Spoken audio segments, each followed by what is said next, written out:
Bhagavad Gita, we heard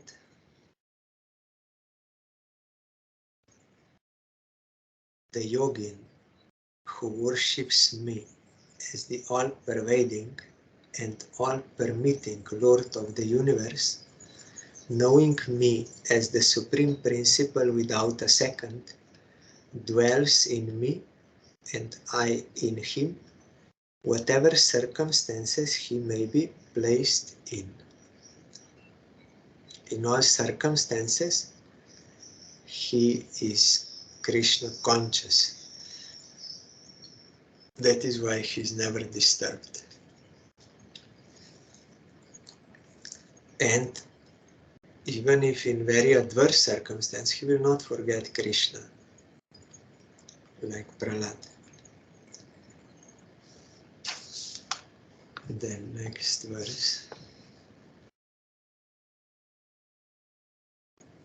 Atma upamyena sarvatra samam pashyati yorjuna sukham vayadi va dukham sayogi paramo mataha.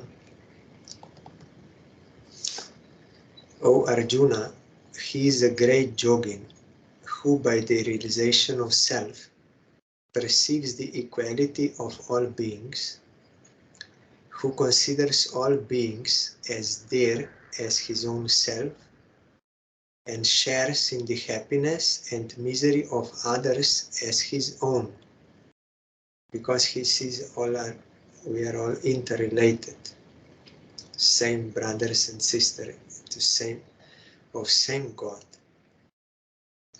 Hence, Samadarshan, or equable philosophic vision, consists in always wishing well of and doing eternal good to others.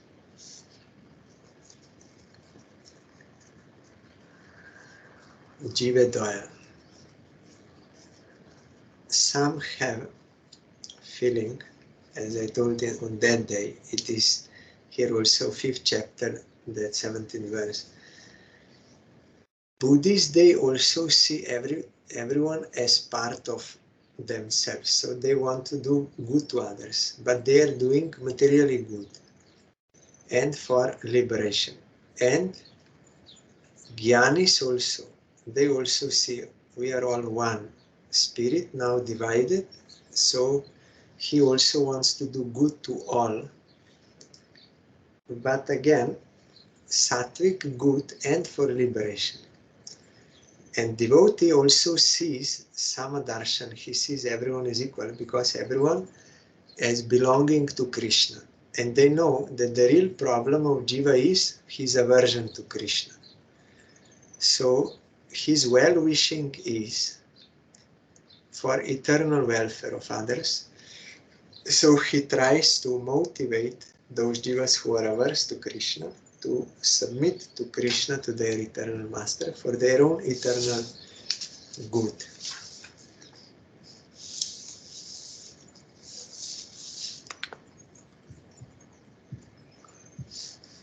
Arjuna Uvach Yoyam yogastvaya proktah samyena madhusudana etasyaham na pashyami chanchalatvat stitim stiram. Arjuna said, O Madhusudan, owing to the fickleness of the mind, I don't see lasting success possible in this yoga, which you have just expounded as based on equanimity. An equitable philosophic vision towards friends and foes alike is possible for a few days only. But how it is possible to translate this vision into permanent practice, I fail to understand.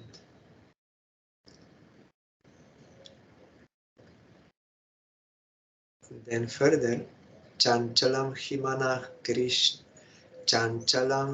manah Krishna pramati balavadridham tasyaham nigraham manye vayur iva sudushkaram. This is a very famous verse. Gurudev was repeatedly quoting this verse. O Krishna, the mind is impetuous, powerfully defiant and unrelenting. I think to keep that restless and formidable mind under control is as difficult as to control the wayward wind. A very powerful and restless mind. So it is very difficult, like if you want to control the wind. Explanation. O Krishna, you have told me that the fickle mind must be subdued by conscientious intelligence. That is conscience. One is consciousness and one thing is conscience. That is that natural inner voice, what is right, what is wrong. In Slovenian language we call vest, conscience. And then there are others who are unscrupulous, who have no conscience. So this fickle mind must be subdued by conscientious intelligence. But I think that the mind, which is naturally unsteady, impetuous, powerfully defiant, and unrelenting, would be strong enough to shake off forcibly even that conscientious intelligence to the very bottom. Hence, it seems to me that to keep that restless and relentless mind under control is as difficult as to control the wayward wind. And again, this was from Bhaktivinoda Thakur or Vishwanath Chakravarti Thakur. Here this Maharaj, Srila Bhakti Pradip Tirtha Maharaj is giving his own note. The most important thing to be noticed in the shloka is that the mind is characterized as chanchala, that is to say unsteady, shaky, and time-serving with ever-changing views.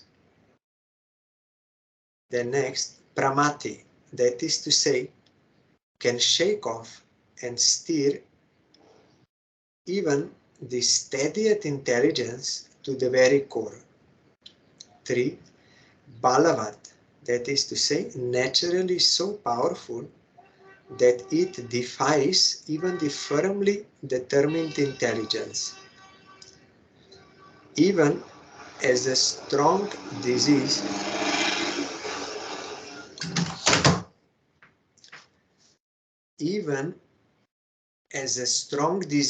defies its infallible specific.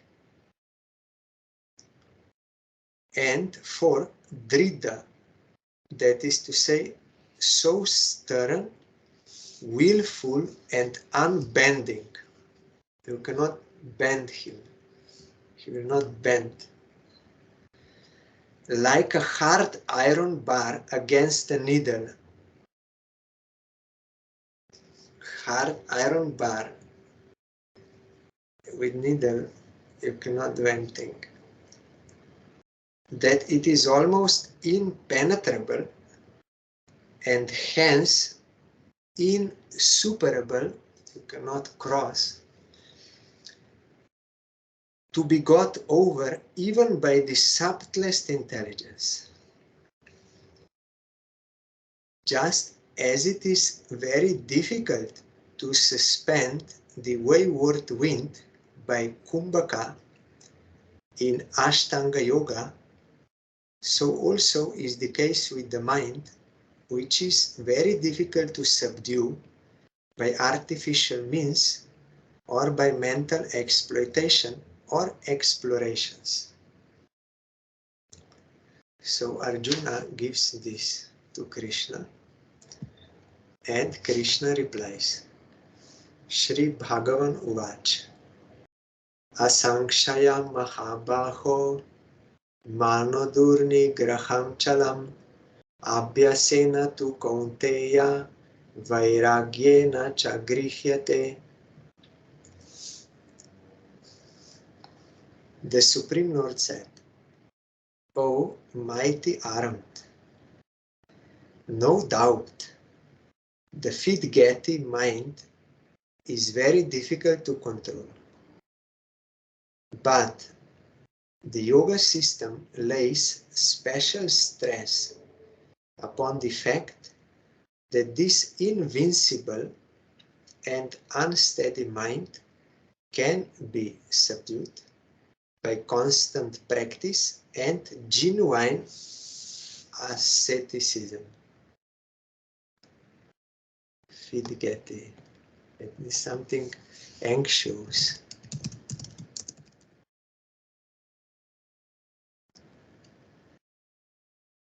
It's very difficult to Vidgeti mind.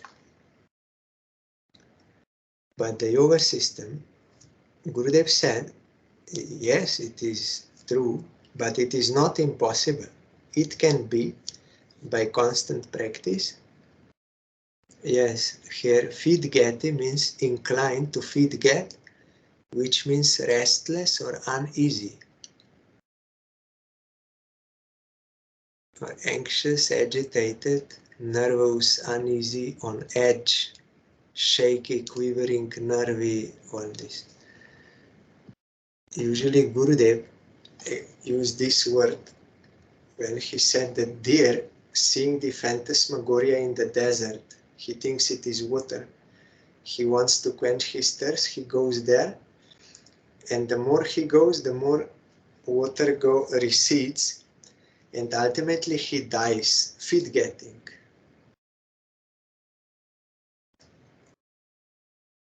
Not peaceful death, because you are not getting what you want, what you need. So explanation. By practice is meant incessant cultivation of the principle of smaran, or constant remembrance of the holy name, form, attributes, revels, that is pastimes, and the realm of the Supreme Lord Shri Krishna under the guidance of the Sadguru, genuine preceptor. So Gurudev said that the purpose of all sadhana is to get remembrance of Krishna, awareness of Krishna, Krishna consciousness. So for getting remembrance, that remembrance is subordinate to Shravan Kirtan. When one hears about Krishna and speaks about Krishna, what he heard, then naturally he will get remembrance of Krishna, and that is the purpose of all sadhana that we have to achieve. Constant remembrance and never to forget Krishna. But it can be gotten by Shravan Kirtan, because that verse is there. Shrinvata Shraddhaya Nityam Grinatascha Svacheshtitam Nati Dirgena Kalena Bhagavan Bishate Hridi. From Bhagavatam. Vyasadeva said, Shrinvatam Shraddhaya Nityam. You have to hear about Krishna with firm faith. By serving Krishna, I serve all. And Nityam. Nityam can mean daily or regularly or constantly, always. Vishwanath Chakravarti Thakur explained that for Vaidhi sadhakas, Nityam or Satatam cannot mean all the time, because they have an artha still. So it means regular or daily, like this. But for those who are on Raga platform, they have natural love, and that transcendental relation is awakened. They can have constant remembrance of Krishna. Every second. in their case.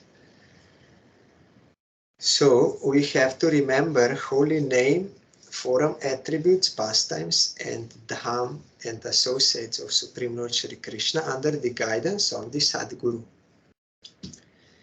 By asceticism is meant Jukta Vairagya, or complete dispassion and disassociation from mundane senses and sense objects, and employing them in the service of their Lord Hrishikesh.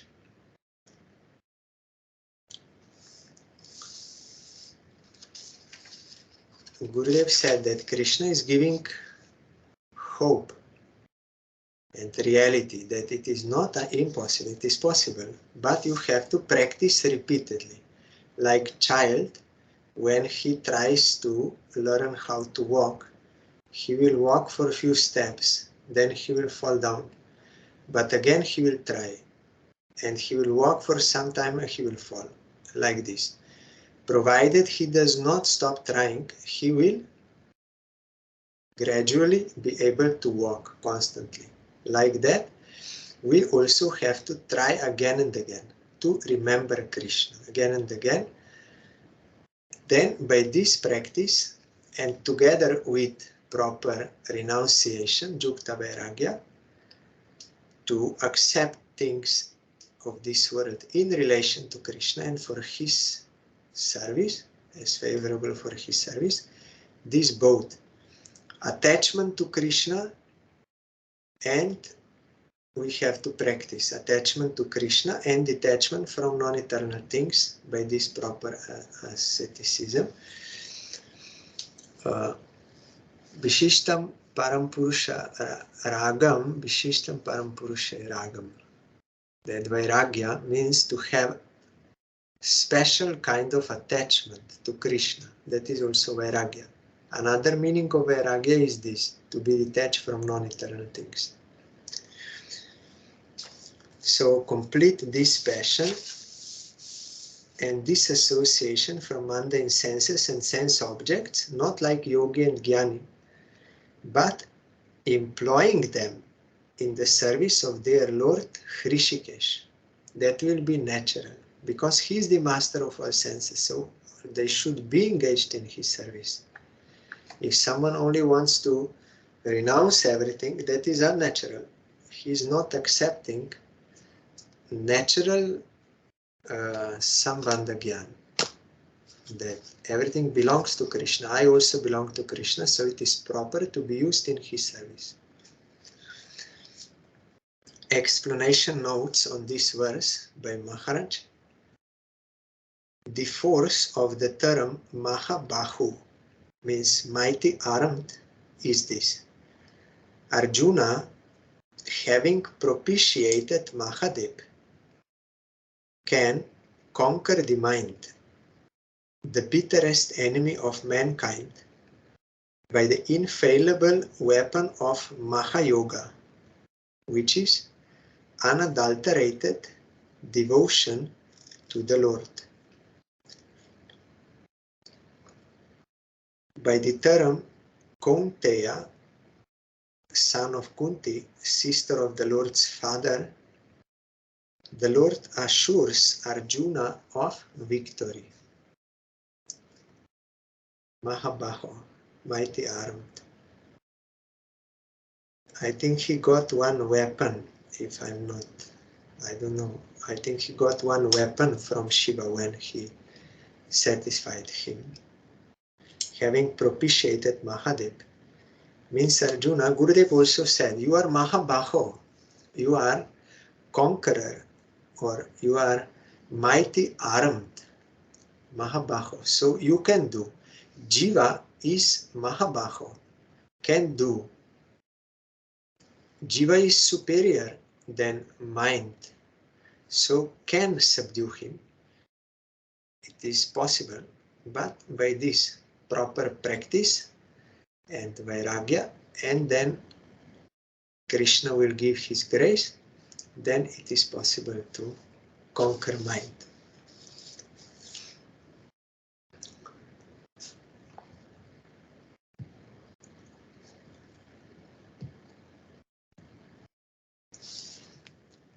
Samyatatmana yogo dushprapa iti me matihi vashyatmana tu yatata shakyavaktum upayataha.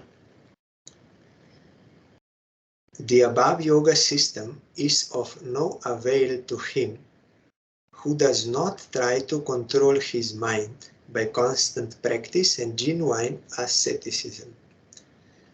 But he who has recourse to proper course of action to bring the mind under control attains perfection in yoga by the above two processes. So for Bhakti Yogi, it means you have to give your attention to Harinam. Then mind will go some other place. Again, you have to bring like this. And you have to engage your senses in the service of Krishna. Means again and again you should engage yourself in the service of Krishna. And at the same time practice this renunciation. The more you get higher taste, the more renunciation from other things is natural. Then gradually you can subdue the mind. Explanation: in other words, a Nishkama Karma Yogin who consecrates his action to the Supreme Lord Shri Krishna, who constantly contemplates on him in order to concentrate his mental powers with Yukta Vairagya, and who performs his duties for the bare sustenance of life, gradually attains perfection in yoga. That is for devotees also. They also maintain their life for bare minimum, means how much you need for survival, and that you can perform your sadhana bhajan. That much, not too less, not too much, and in relation to the service of Krishna, under the guidance of pure devotee.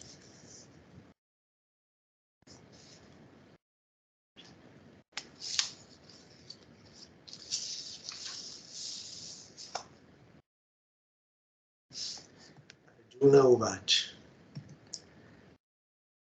Ayati Shraddha Yopeto Yoga Chalita Manasaha Aprapya Yoga Samsiddhim Kam Gatim Krishna Gachati. Arjuna said, O Krishna, you have said that perfection in yoga is attainable by strenuous and constant practice coupled with genuine asceticism. But what will become of them who, having achieved some success in their practice due to their faith, have failed to attain perfection, who have therefore swayed away from the yoga path and fallen back to worldliness for want of steady practice and dispassion?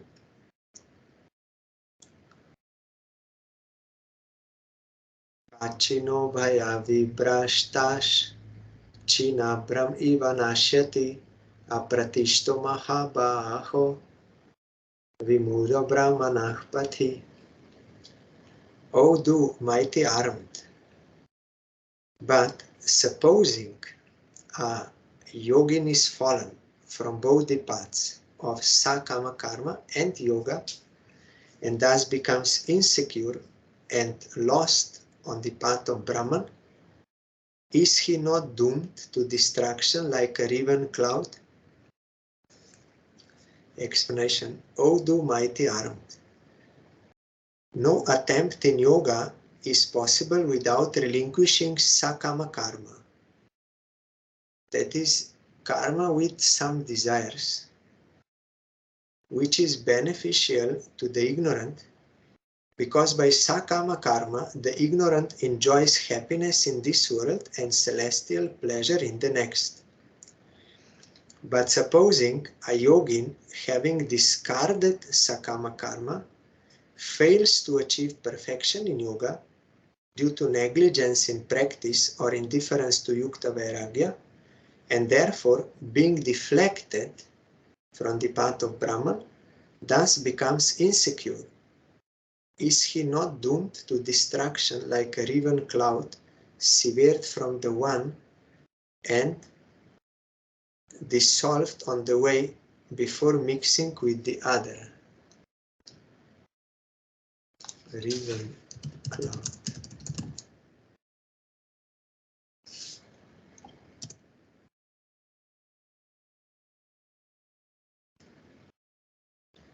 Not here. Oh, sorry. Riven.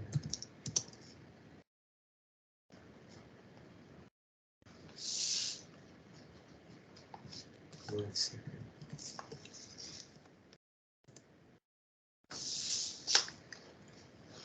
Split or tear apart violently.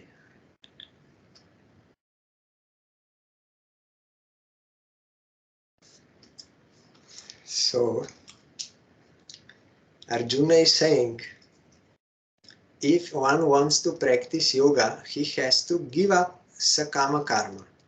He should give up that practice where some allurements are given. If you will do this yagya, you will get this wife or children or name and fame like this. You will get. So one has to give that up in order to practice yoga, and he is doing on faith. He did not yet get the fruit. He's doing on faith. But in between, he fails to get success in yoga because he's not getting that higher taste yet, and he's not practicing properly. So then he will lose both. He will not get any result from yoga, and he will also be deprived of benefits of sakama karma. So he will be like a riven cloud, severed from the one and dissolved on the way before mixing with the other, tear apart. So he will be insecure. No enjoyment, worldly enjoyment, and no eternal bliss. So he will be nowhere.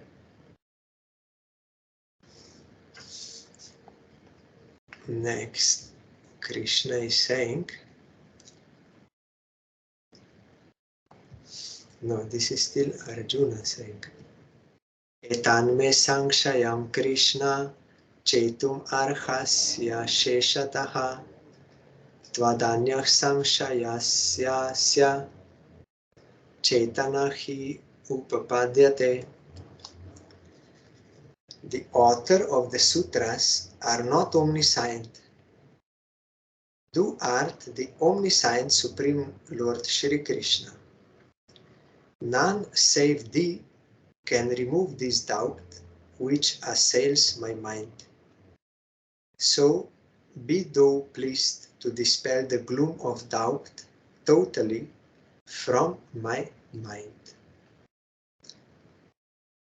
So here Arjuna is showing this. We should get knowledge from one who is omniscient.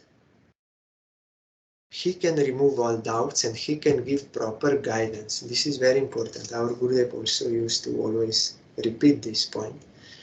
Don't do by your own mind and intelligence. They are fallible. You will commit mistake. You will increase more problems by trying to solve by your idea. You have to take absolute shelter to bona fide Guru or Krishna who are omniscient, and they know what is best for you. You, because you are conditioned souls, you don't know what is really for your interest.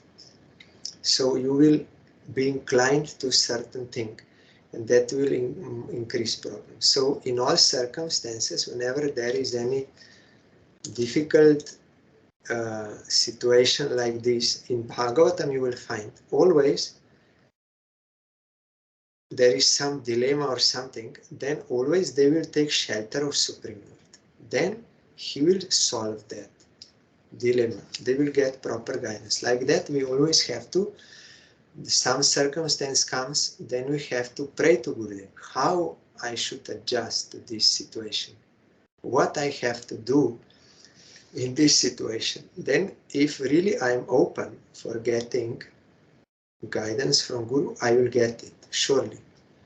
But if I'm not open, then I cannot get it. So really from the heart, when we open, when we surrender, and we are ready to hear, then he will give guidance, then everything is very clear. What you have to do and what is the situation, and you can proceed properly. So here Arjuna is teaching us, they are not omniscient, and I am also not omniscient. But you are, O Krishna, or Guru is also omniscient. So we have to take their shelter. Only you can help me, only you can remove my doubts.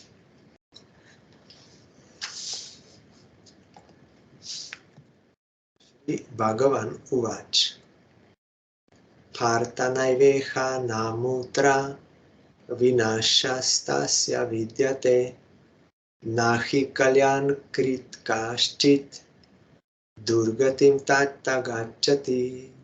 This is also very famous verse. Our Gurudev was repeatedly speaking this, and Srila Sridhar Maharaj also. Almost every Harikatha he will say this verse. It's very important.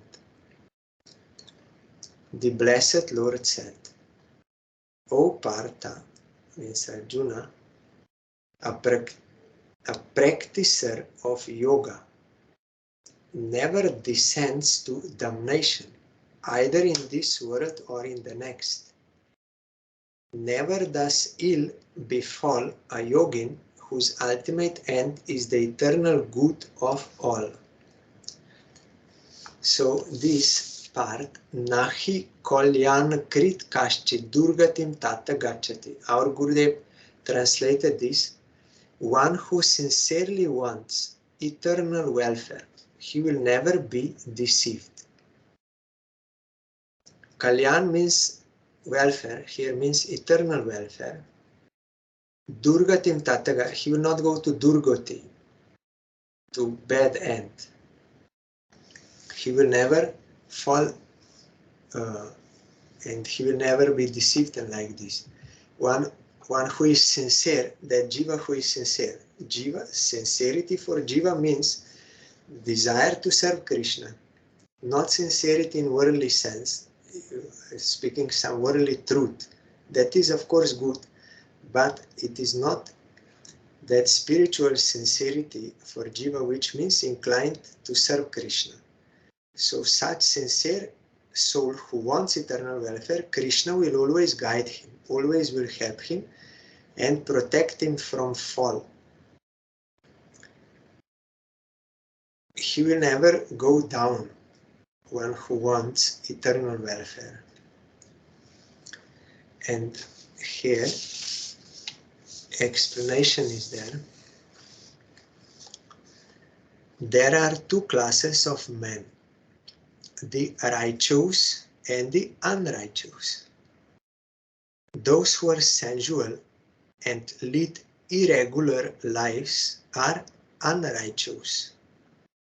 Civilized or uncivilized, literate or illiterate, strong or weak, their conduct is akin to that of the beast. They may have all these qualities or not, but they are beast, like beast, if they are unrighteous. Their actions do no good to the world. Even if civilized and learned, literate and everything, no good. But those who conform to the social and religious rites as prescribed in the Shastras are righteous. And of course there are different levels of Shastras. Vedic Shastras are pure and they are also on different levels, instructions given. But like Quran and Bible and all these things, they are also Shastras, but for certain level of people and for certain progress. But that is still better than nothing. It is progressive. It is on the way. Even what the Buddhists are doing, that is also progressive, because Buddha avatar and also that Siddhartha Gautam, they gave some upadharma, some goodness to do, because they were very violent and misusing Vedas. In the case of Buddha avatar, he had to solve this. And Siddhartha Gautam, his case was, he was very rich, and they only wanted to engage him in sense gratification, maximum enjoyment. And they did not show him the other parts of life: disease, death, old age, suffering. And this is coming as a reaction to those things, or inevitable gradually, sooner or later. So he also diverted people from that kind of completely blind life. Sense gratification is the only thing. You have to do it by hook or by crook. Don't think about any consequences. Don't think about any you close your eyes before these other facts of life. So they have some goodness is there to realize that actually this material life is suffering, which is true. So you have to be liberated from such life. That is certain advancement. Gradually they can accept devotion to Krishna by serving some devotees, knowingly or unknowingly. Then they can also understand there is more to life than just to finish suffering or finish life. There is more. There is proper life exists also. But they are unable to immediately accept it if they are too much inclined only to sense enjoyment. So it is some gradual step there. Or Christianity and this, all these are good. Religions, all are good. They promote goodness in some way or another and for some level. So they are righteous to that degree, but those who are following Vedic scriptures, they are righteous, and there are also levels: karma kand, jnana kand, and bhakti. Bhakti, those who are performing bhakti, are most or fully righteous. They are doing fully right thing, and which is beneficial for all. Yes, here it comes. They are divided into karmins, jnanins, and bhaktas. The karmins are again subdivided into sakama and nishkama karmins. The sakama karmin goes after transient pleasures. Dhruva was at the beginning sakama bhakta. He wanted that kingdom, but later he lost the desire. He aims, the sakama karmin aims at worldly amelioration, improvement, and heavenly enjoyments, which are ephemeral, temporary. Eternal good is unknown to him. The attainment of Nityananda means eternal bliss, which ensues complete emancipation from the bondage of Maya, is beyond his reach.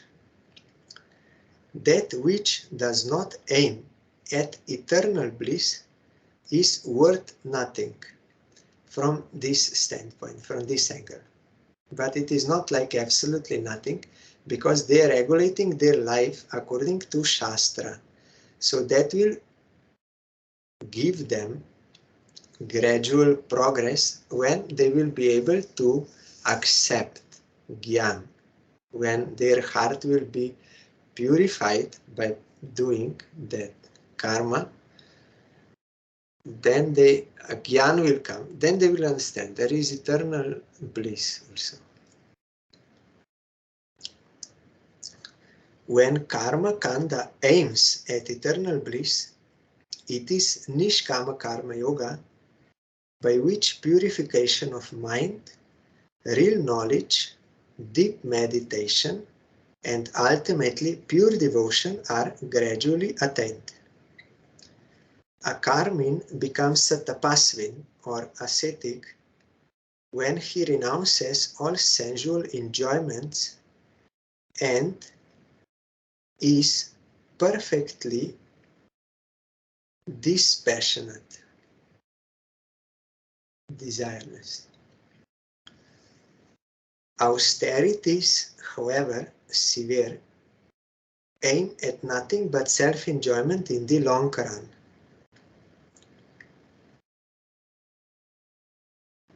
Like mere austerities, like Hiranyakashipu did. He did austerities for some worldly deities, aims at nothing. Yes. Here, the Asuras are, after all, seekers of self-aggrandizement, notwithstanding their severe austerities. When karma excels the boundary of all sensual enjoyments, it is Nishkama Karma Yoga, which aims at the eternal good of all beings. Thus, established in this all-good Nishkama Karma Yoga, a Dhyana Yogin or a Jnana Yogin may render greater good to all than an Ashtanga Yogin who excels all other Sakama Karma Yogins. Again, thus established in this all-good Nishkama Karma Yoga means those duties according to Varna, Ashram and Dharma, when done for the service of Krishna, offering those actions and fruits to Krishna, that is Nishkama Karma Yoga. A Dhyana Yogin or a Jnana Yogin may render greater good to all than an Ashtanga Yogin who excels all other Sakama Karma Yogin. Ashtanga Yogi is better than Sakama Karma Yogin, but ultimately Ashtanga Yogin also gets that devotion.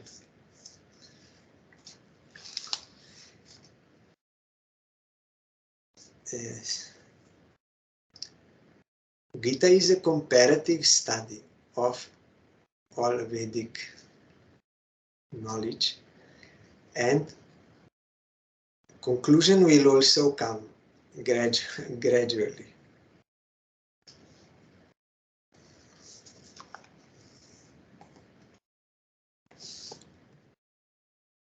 Prapya punya kritam lokam ushitva shashvati samaha shuchinam shrimatam gehe yoga brashto bijayate. The defaulters of Ashtanga Yoga are of two kinds. Those of short time practice and those of long time practice. Those who have fallen from the practice of Ashtanga Yoga after enjoying for a long time celestial pleasure, which is attainable by the virtues only, are born either in the family of the good and the wealthy.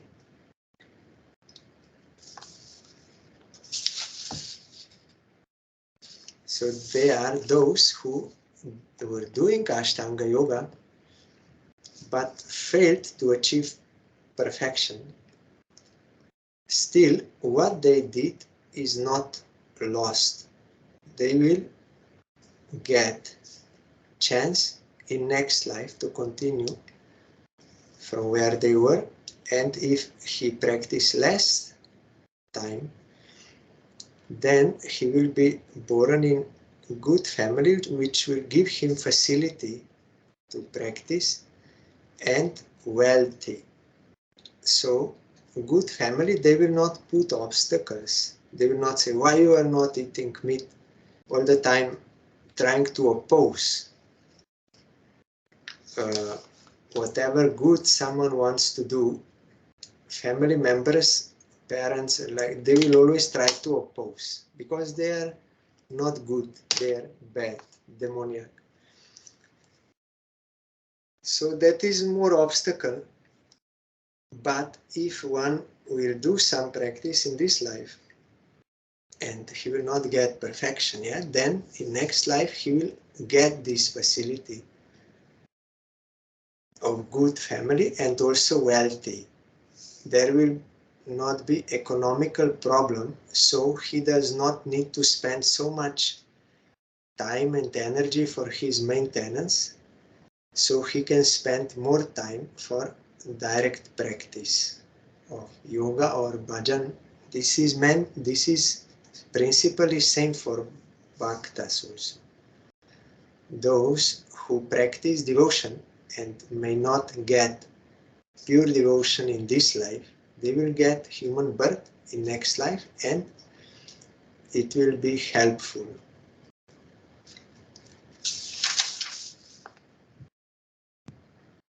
Then nothing is lost in the path of eternal welfare. Athava yoginam eva kule bhavati dhimatam etadhi durlabhataram loke janma yadhi drisham. Or he who has fallen after a long practice of Ashtanga Yoga is born in the family of yogins with balanced discrimination. A birth in such a holy family is a precious thing indeed to get, inasmuch as there is greater possibility of spiritual progress in such saintly families than in others. Like you have read in Srila Sai Maharaj's commentary to Bhagavad Gita, in commentary to this verse, he wrote, I had this fortune, I was born in Vaishnava family. So since birth, I was already trained in Krishna consciousness. That was my fortune. And there are other examples also. But there are also examples of some who were born in demoniac family, but they were already perfected devotees. So they had no difficulty because of that. Like Prahlad or Haridas Thakur. He was born a Muslim, but he was already fully surrendered. So they also have no problem. But those who are sadhakas, for them, it is congenial, helpful, if they are born in good family, wealthy family, or in the family of devotees. Immediately they will be able to progress nicely in next life, in that life. Tatratam buddhi samyogam labhate paurva dehikam yatate chatato bhuya samsido kuru nandana. O son of Kuru, born in such a family, he regains his prenatal intelligence and out of natural aptitude again strives after perfection in yoga. So the previous samskara is there. So that is why sometimes we see some small children, they are already very much inclined and advanced in practice. Now in Mayapur, there is one, our not God brother, later he took, he's 13 years old or something. I saw him, he's sadhu. If you see him, you will know. He's doing all services with enthusiasm and kirtan and very soft-hearted and very polite and service attitude, humble, young body, but you can see he's a sadhu. Because in past life, he got this fortune that he was born next door to our mat in Tezpur in Assam. So since birth, he was all the time going to our mat.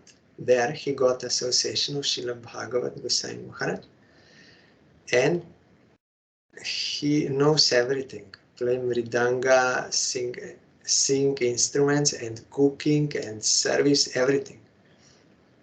And very humble. So that is example of someone who did in past life. So he got such facility immediately. You cannot be born in the mat because there are ascetics living there. They are not producing children. But he got born next door to the mat and was always going to the mat. Or someone may be born in a house where they are devotees. That is also like mat. They are practicing in household life, but he was born next to the mat.